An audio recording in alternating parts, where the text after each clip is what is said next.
And welcome back to the Hotlet. We're having some of the big Mercedes news coming into the weekend of the Dutch Grand Prix, Formula One's return from the summer.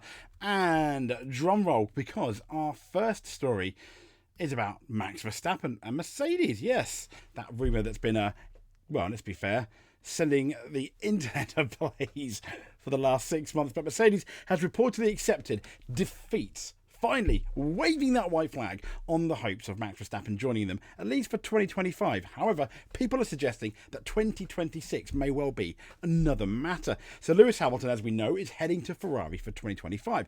And that created a Mercedes black hole vacancy and off-track interest with unrest at a particular Red Bull team in the beginning of the year. Don't know why I'm being so dramatic, but Mercedes team boss Wolff, he publicly made his interest, signing Max Verstappen very clear, confirming that he would love to bring the three-time world champion over from Red Bull. He did everything but, I think, send a Valentine's card saying how much he wanted Verstappen in his team. So while Red Bull began F1 2024, as we know, the dominant team, the tide have seemingly turned of late, and McLaren and Mercedes are strong, are their rivals. Arguably, McLaren potentially have the faster car at the moment. So the Telegraph, grain of salt, they said that Mercedes have reached the conclusion over the summer break that Verstappen will not be Hamilton's replacement for 2025. This is backed by several sources around the team. Now, instead, the publications adds that Kimi Antonelli, the Mercedes Junior, a two-time race winner in his rookie Formula 2 season and a decorated champion before that on the karting scene and the junior scene, he's going to be alongside George Russell in Mercedes next year. However, it is claimed that Toto Wolff is going to reignite the Verstappen push next year with certain performance clauses in Verstappen's contract running until the end of 2028. These clauses exist. They could push that door open for Mercedes. Now, the interesting thing is, who do they get rid of? Will you get rid of George Russell, who is proven to be nearly as good, as even better, according to some, than Lewis Hamilton?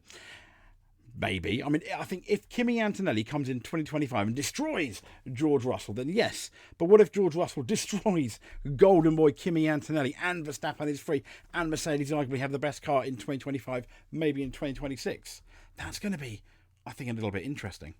So Kimi Antonelli, we're going to finally see him in a public session in a Formula One car. Yes, Mercedes are set to hand Antonelli the FP1 rookie outing at his home Grand Prix, the Italian Grand Prix. He's set to be handed it. Fantastic. The other thing I want to know, as I need to take a big swig, the other thing I'd like to know is, will they announce Kimi Antonelli at the Italian Grand Prix? I've got a funny feeling they will. Now, when is the Italian Grand Prix? It's a week after the Dutch Grand Prix, so we won't have to wait too long. So the Italian, who turns 18 on Sunday, he's strongly tipped to be the replacement for Lewis Hamilton, especially now that they've reportedly given up on the Flying Dutchman. Now, according to motorsport.com, Italy, Mercedes is set to give Antonelli his first public F1 outing at Monza on the 30th of August in one of its mandatory FP1 outings for a rookie driver, where the team is expected to finalise its arrangement to promote its junior driver alongside George Russell. So he's expected to take over Hamilton's W15 car for the session in order to be engineered by Pete Bonington, who recently became acquainted with the youngster during a Pirelli tyre test immediately after the Belgian Grand Prix. Bonno has recently been promoted as well. More on that in a second. But several members of the Mercedes team, including Bonington, remained at Spa to follow Antonelli's progress at the test. And he's already, as in Antonelli, been fulfilling simulator driver duties at Mercedes alongside his private test program. But Mercedes, though, to be fair, they're formally to announce that FP1 plan for Italy. So Hamilton is apparently to split from his long-term engineer, Mr. Bonington, Bonno, whatever you want to call him. It's hammer time when he joins Ferrari. There were rumours that he was going to go, but long-term race engineer is apparently not going to be following Hamilton to Ferrari.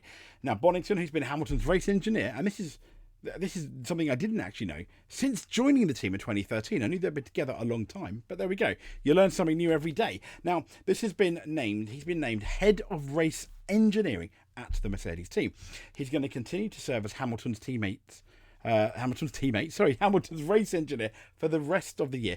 Bonington will also serve as a race engineer again in 2025. Hamilton confirmed before the season began that he's going to move to Ferrari on that fateful day in February. Hamilton and Bonno has formed the most successful partnership between a race driver and an engineer.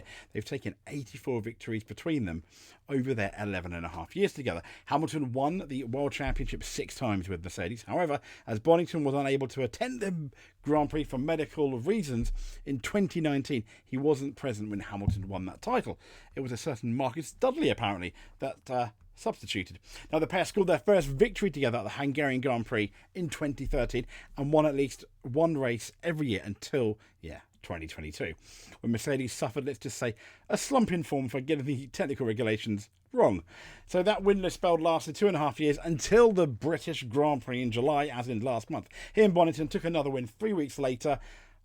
Finished second on the track, though, didn't they? And they also finished a really decent podium in Hungary. But before working with Hamilton, Bonington, though, was race engineer to another legend, Michael Schumacher. He's therefore worked with he's the only engineer who's worked with both 7-time world champions in F1 history. Now, Mercedes, as we know, is yet to confirm its driver lineup, but let's be fair, it's going to be Kimi Antonelli, or I'm going to eat my hat and get probably get some kind of indigestion. So there are your 3 main Mercedes storylines going into the Dutch Grand Prix. We will be back with more F1 news. Stay tuned. Give us a subscribe if you do not want to miss an F1 update. And stay safe. We will speak to you soon. Thank you very much.